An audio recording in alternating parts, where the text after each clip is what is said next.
எனக்கு மிகவும் அன்பான நண்பு சகோதர சகோதரிகளை உங்களை பார்ப்பது அதிக மகிழ்ச்சி அடைகிறேன். மாறாத கர்த்தர் நாள் முழுவதும் உங்களை ஆச்சரியமாய் மேன்மைப்படுத்தலில் நிறுத்துவாராக. கர்த்தர் நாளை நமக்கு ஆசீர்வாதமாக்கி தரும்படிக்கு கர்த்தர் நமக்கு கொடுத்திருக்கிற வாக்குத்தத்தம் வார்த்தை என்ன என்று பார்ப்போம்.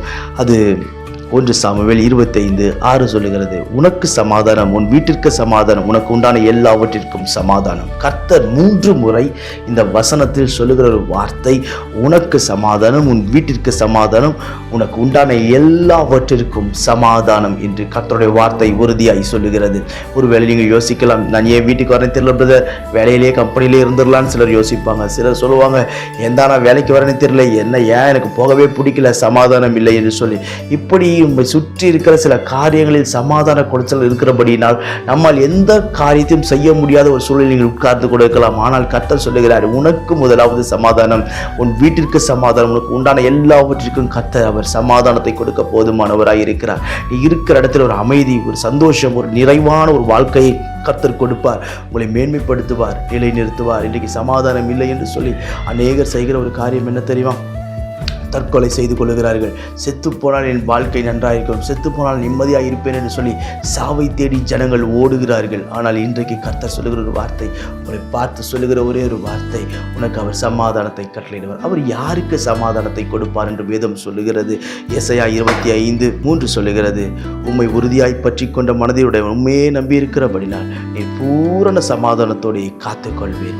உண்மையே நம்பி இருக்கிறபடினால் பூரண சமாதானத்தோடு காத்துக்கொள்வீர் என்று சொல்லி உறுதியாய் பற்றி கொள்ளுங்கள். கர்த்தரை உறுதியாய் பற்றி கொள்ளுங்கள். அவரை உறுதியாய் பற்றி கொள்ளும் பொழுது பூரண சமாதானம், பூரண சந்தோஷம், பூரண நிறைவான வாழ்வு, எல்லா விஷயத்திலும் உங்களுக்கு பூரணமான ஒரு ஆசீர்வாதத்தை கர்த்தர் கொடுக்க அவர் போதுமானவராய் இருக்கிறார்.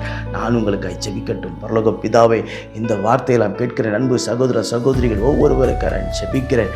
கர்த்தருடைய கிருபையுள்ள கரம் ஊற்றப்படுவதாக. மகிமையான தெய்வம் மகிமையான காரியங்களை செய்வீராக, ஆச்சரியமான காரியங்களை செய்வீராக. இன்றைக்கும் ஆண்டவரே, என் தேவனின் பிள்ளைகள் எதிர்பார்த்து காத்திருக்கிற ஒவ்வொரு நன்மையான காரியத்தையும் கர்த்தர் கொடுக்கும்படிக்கு நான் ஜெபிக்கிறேன். ஆண்டவரே ஸ்தோத்திரம் அப்பா, உம்முடைய மகிமையான கரம் ஆண்டவரின் பிள்ளைகளை தொட்டு ஆசீர்வதிக்கட்டும். ஆண்டவரே ஒவ்வொரு இருதயத்துக்கு சமாதானத்தை தாரும். வீட்டிற்குள் ஆண்டவர் எந்தெந்த வீட்டிலெல்லாம் பிரச்சனையோடு இருக்கிறார்களோ சமாதானத்தை தாரும். ஆண்டவரே சுற்றி இருக்கிற எல்லா காரியத்திலும் சமாதானத்தை தந்து ஆசீர்வதிக்கும்படிக்கு நான் ஜெபிக்கிறேன். நிறைவாழ்வை கொடுத்து ஆசீர்வதியும். இயேசுவின் நாமத்தில் ஜெபிக்கிறேன் எங்கள் ஜீவனுள்ள பிதாவே, ஆமென், ஆமென். God bless you. எனக்கு மிகவும் பிரியமான என் அன்பு சகோதர சகோதரிகளின் ஒவ்வொருவரையும் சந்திப்பதில் அதிக மகிழ்ச்சி அடைகிறேன். வெகு நாள் காத்திருப்பு இருதயத்தை இளைக்க பண்ணும், விரும்பினது வரும்பொழுதோ ஜீவ விருட்சம் போல் இருக்கும் என்று கர்த்தருடைய வார்த்தை சொல்லுகிறது. கடந்த சில வருடங்களாகவே நமக்கு ஒரு ஆராதனை செய்வதற்கு ஒரு இடம் வேண்டும் என்று சொல்லி நாம் ஜெபித்து கொண்டிருந்தோம். அநேக இடத்தில் சொல்லி வைத்திருந்தேன், கேட்டுக்கொண்டிருந்தோம், அங்குமிங்குமாய் அலைந்து கொண்டிருந்தோம். ஆனால் சரியாக இடம் அமையவில்லை. ஆனால் இன்றைக்கு கர்த்தர் கிருபையாய் நமக்கு ஆராதிக்கும்படி நல்ல இடத்தை கொடுத்திருக்கிறார். இதுவரை நான் எதிர்பார்க்கவே இல்லை. ஆயத்தமாக்கப்பட்ட ஒரு மேல் வீட்டை கர்த்தர் நம்முடைய ஊழியம் நடத்தும்படி ஒவ்வொரு ஞாயிற்றுக்கிழமையும் மாலையில் 6 மணியிலிருந்து 8:30 மணி வரை நாம் இணைந்து கர்த்தரை ஆராதிக்க போகிறோம். பிரியமானவர்களே, என் அன்பு ஜனங்களே, நீங்கள் எந்த சபைக்கும் போகாத ஒரு ஆளாய் இருந்தால், நீங்கள் இயேசு யார் என்று அறிந்து கொள்ள வேண்டும் என்று விரும்பினால், ஒருவேளை வியாதி இருந்தால், பிரச்சனைகள் இருந்தால், கஷ்டங்கள் இருந்தால், துக்கங்கள் இருந்தால், உங்கள் யாவரையும் நான் அன்போடு வரவேற்கிறேன். உங்கள் ஒவ்வொருவருக்காகவும் ஜெபிக்க நான் காத்திருக்கிறேன். பிரியமானவர்களே, நம்முடைய இந்த யூடியூப் செய்தி மூலமாய் கர்த்தர் அநேக இருதயங்களை அசைத்துக் கொண்டிருக்கிறார்.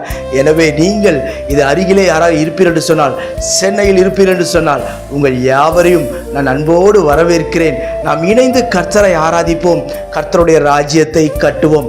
நான் இந்த வீடியோவில் இதை கீழே என்னுடைய அட்ரஸ் வருகிறது, அட்ரஸை எடுத்துக்கொள்ளுங்கள். என்னுடைய ஃபோன் நம்பர் வருகிறது.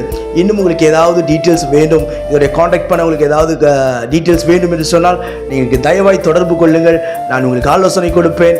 நிச்சயம் நாம் சேர்ந்து கர்த்தரை ஆராதிப்போம், அவரை உயர்த்துவோம், கனப்படுத்துவோம். உங்கள் ஒவ்வொருவரையும் என்னுடைய தனிப்பட்ட விதத்தில் நான் அன்போடு வரவேற்கிறேன். God bless you.